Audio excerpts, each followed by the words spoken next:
সীমাৰ অলপ ডাঙৰ হোৱাৰ পৰা এনায়েকৰ ঘৰতেই বেছিভাগেই থাকে। তাতে শান্তি হ'ল। নিচাইহঁতৰ তাতে বিয়া পাতিবৰ মন। আনফালে সীমাৰ মাক দেউতাকেও বিয়াৰ বাবে সীমালৈ কাপোৰ কানি যোগাৰ কৰিয়েই থৈছিল। ঘৰখনৰ ডাঙৰ ছোৱালী, সকলোৰে আশা আছিল সীমাৰ তুলনি বিয়াখনক লৈ। কাৰণ কাৰ কপালত কি লিখা আছে কোনেও নাজানে।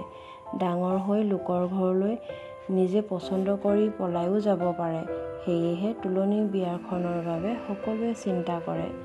সীমাৰ বিয়া হোৱাৰ খবৰটো পাই ঘৰলৈ লৈ আহিব কয়। সেইবাবে ঘৰলৈ লৈ আহিল। লখিমীয়ে সীমাৰ খবৰটো পোৱাৰ পাছৰে পৰা দুখত ভাগি পৰিছিল। কাৰণ ছোৱালী শান্তি হ'লে মাক দেউতাকৰ বহুত দায়িত্বই বাঢ়ে। আনফালে মাকক কন্দা দেখি সীমাও কান্দে। কিছুমান মানুহেও আহি আলোচনা কৰে লোকৰ ঘৰত বিয়া হ'লে বোলে পাছত দুখ হয়। কথাটো সঁচানে বাৰু নে সাজি কোৱা কথা, পাছত গম পাম।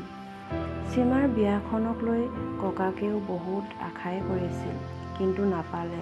কিনো কৰিব, কপালৰ লিখন। কাৰ কেতিয়া কি হয় কোনেও নাজানে। তেওঁৰ সিমান দিনলৈকেহে আয়ুস আছিল।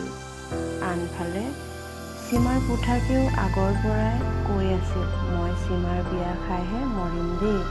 বিয়াৰ বাবে সকলোৱে যোগাৰ কৰিলে।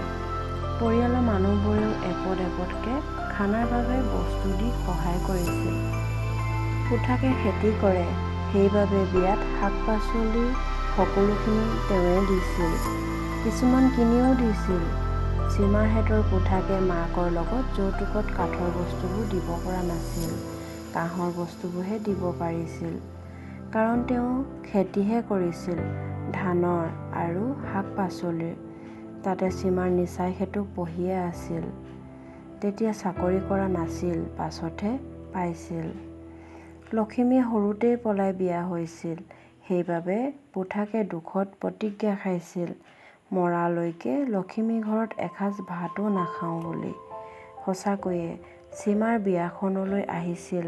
সীমাক চালে, কিন্তু একোৱেই নাখালে। তেনেকৈয়ে ঘৰলৈ উভতি গ'ল। বিয়াখন ধুমধামেই পাতিলে। গাঁৱৰ মানুহবোৰেও আচৰিত হৈছিল। ইমান দুখীয়া মানুহ ঘৰে ইমান ডাঙৰকৈ কেনেকৈ বিয়াখন পাতিছে। বহুত ধুনীয়াকৈ খুৱাইছে হেঁপাহত। এটা সঁচা কথা, দুখীয়া ঘৰত খাবলৈ যাবা, ধনী ঘৰত চাবলৈ যাবা। সীমাৰ নিচায়েকে সোণৰ কাণফুলি আগতেই বনাই থৈছিল বিয়াত পিন্ধাম বুলি। ফুলিৰ লগতে মুগাৰ মেখেলা চাদৰ আৰু কিবা কিবি। বিয়াখন তেনেকৈয়ে ভালে ভালে হৈ গ'ল। সীমাৰ নিচাইকে দিয়া কাণফুলিযোৰ ডাঙৰকৈ বনাই দিছিল, পাছলৈকে পিন্ধিব পৰাকৈ। সীমাৰ পেহীয়েকৰ সৰুতে পিন্ধা কাণফুলি এযোৰ আছিল। পেহীয়েকৰ তুলনি বিয়াত দেউতাকে সোণৰ কাণফুলি এযোৰ দিয়াত বিদিচাই সীমাক সেই কাণফুলিযোৰ দি দিলে। মোৰ ওচৰত এযোৰ আছেই, এইযোৰ তুমিয়ে পিন্ধিবা বুলি। এতিয়া সীমাৰ বিয়াত সোণৰ কাণফুলিযোৰ পোৱাত এইবাৰ ৰীমাক দি দিলে, এইযোৰ ভণ্টিয়ে পিন্ধা। মই এযোৰ পালোৱেই বুলি ৰীমাই বহুত ফূৰ্তি পায়।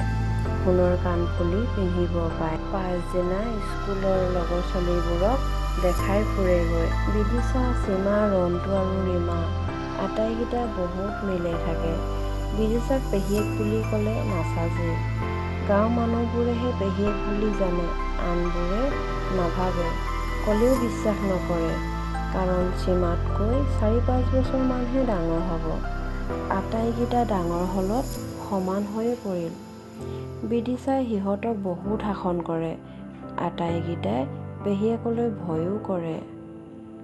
বিদিচাই ৰীমাক বহুত মৰম কৰে। তাই আটাইতকৈ সৰু যে, তাইক মৰমতে মাইনী বুলিয়ে মাতে। ৰীমাক গা ধুৱাই ষ্টাইল কৰি দিয়ে। সদায় চুলি বান্ধি বান্ধি দিয়ে। ৰীমাক সৰুৰ পৰা চুলিখিনি দীঘল আৰু ডাঠ। বিদিচাই কয়, মাইনী তোমাৰ চুলিখিনি বেছি দীঘল হৈছে, অলপ চুটি কৰি কাটি দিম দেই। কাটি থাকিলে বেছি ভাল হ'ব আৰু ডাঠ হ'ব। ৰীমায়েও পেহীয়েকৰ কথা শুনি কাটিবলৈ দিলে। বিদিচাই অলপ কাটিলে। অলপ কাটোতে চুলিখিনি আগাগুৰিয়া হ'ল। আকৌ মিলালে। মিলাওঁতে কাটি আধাটো টকলা কৰি দিলে। অলপমান চুলিহে থাকিল। বিদিশা সৰু ককায়েক মানে ৰীমা খুৰাকে দেখা পালে। দেখি বিদিশাক মাৰিবলৈ খেদাই ফুৰাইছিল। তোক কোনে কাটিবলৈ দিলে হে? নাজানো যদি কিয় কাটিব আহিছিলি? হাতখন খজুৱাই আছিল নি বুলি খেদাই ফুৰাইছিল। বিদিশায়ো ভয়ত ভিতৰ দৰজা মাৰি সোমাই থাকিলগৈ। আনফালে ৰীমাই কান্দি আছে। 1 মাহ 2 মাহ বনেট মাৰিয়ে থাকিল। দিনে ৰাতিয়ে স্কুলো যোৱা নাছিল। ৰীমাক দেউতাকে সোধে, তুমি কিয় দিনে ৰাতিয়ে বনেটখন মাৰি থাকা? তাই ইনে বুলিয়ে কয়, নহ'লে তাইকো গালি দিব, মাৰিব বুলি ভয় কৰিছিল। তেনেকৈয়ে দিনবোৰ গ'ল। 2 দিনমানৰ পাছত সীমাৰ পেটৰ বিষ হয়। তাই কাকো কথাটো কোৱা নাছিল, লুকুৱাই থৈছিল। যেতিয়া বিষ হয় তাই বিচনাত মনে মনে পেট পেলাই বাগৰি থাকে। তাই তেনেকৈয়ে বহুত সহ্য কৰি থাকে। মাকহঁতে কিয় শুই আছা বুলি সুধিলেও ইনে বুলি কয়। তাই ঘৰৰ অৱস্থা দেখিয়ে ঘৰত কোৱা নাছিল। লাহে লাহে বিষটো আৰু বেছিকৈ বাঢ়িবলৈ ধৰিল। তাই অসহ্য হৈ আকৌ বিচনাত বাগৰি আছিল। কান্দি মাকে দেখা পাই দৌৰি আহি সোধে, কি হৈছে আইজনী বুলি?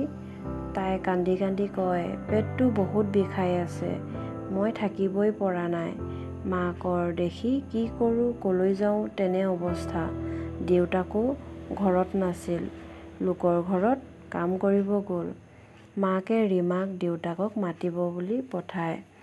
ৰীমাই দৌৰি গৈ দেউতাকক মাতেগৈ। দেউতা বা গাটো বেয়া, লগে আহা, মায়ে মাতি পঠাইছে। দেউতাকে সোধে, কি হৈছে? ৰাতিপুৱা ঠিকেতো আছিল।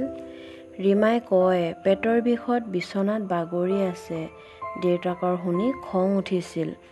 খঙত কয়, আৰু কি নহয় ইহঁতৰ এটা বেমাৰ ওলায়ে থাকে। আৰু বহুত কিবাকিবি বকে। যাৰ ঘৰত কাম কৰি আছিল সেই মানুহগৰাকীয়েও দেউতাকক বুজাবহে লাগিছিল, কিন্তু উটঙাই দিছিল। সঁচাকৈয়ে কিনো নহয় দেই, তহঁতৰ কষ্ট কৰাটোহে জানে এটা বেমাৰ ওলায়ে থাকে। ৰীমাৰ শুনি খং উঠিছিল। তাই দেউতাকহঁত কয়, বেমাৰ কোনোবাই লগাই লওঁ বুলি লগাই ল'ব পাৰে নি? তোমাৰ পইচা খৰচ হৈছে বাবে চিন্তা ন, কিন্তু বেমাৰত পৰি থকাবোৰেহে জানে কিমান শাস্তি হয়। সেইবাবে আগতেই চিন্তা কৰিব লাগিছিল। ল'ৰা ছোৱালীক জন্ম দিব নালাগিছিল। বাহঁতৰনো কি দোষ? বেমাৰ সিহঁতি নিজেতো মাতি অনা নাই বুলি কৈ ওলাই আহে। দেউতাকেও পাছে ঘৰলৈ আহে। আহি সীমাক সোধেহি কি হৈছে বুলি। তাৰ পাছত গাড়ী এখন বন্দবস্ত কৰি মেডিকেললৈ বুলি লৈ যায়। ঘৰত ৰন্তু আৰু ৰীমাই থাকে। ডাক্তৰে চাই আল্ট্ৰাচাউণ্ড কৰিব দিয়ে। ৰিপৰ্টটো চাই কয় এপেণ্ডিক্স হৈছে, অপাৰেশ্যন কৰিব লাগিব সোনকালে। বেমাৰটো বহুত দিনৰ পৰাই হৈ আছিল, বহুত বেছি হৈ গ'ল, আৰু 2 দিনমান দেৰি হোৱা হ'লে প্ৰব্লেম হ'ল হয়। আপোনালোকে কি গম পোৱা নাছিল নেকি? বহুত দিনৰ পৰাই হৈ আছিল। কালি আজি হোৱা নহয়, আগত অহাহেঁতেন অপাৰেশ্যন নকৰা হ'লেও হ'ল হয়।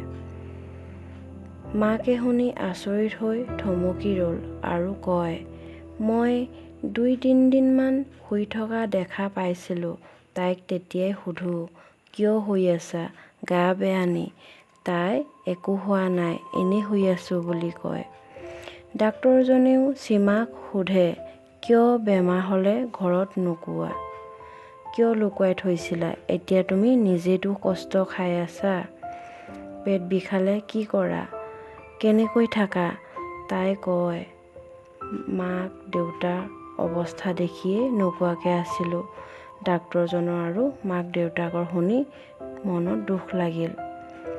ডাক্তৰে চিট দিব ল'লে আৰু অপাৰেশ্যনটো কাইলৈ ভিতৰত কৰিব লাগিব বুলি কয়। মাকে শুনি আচৰিত হৈ ভাবে, কি কৰোঁ, দেখাম বুলিহে আহিছোঁ।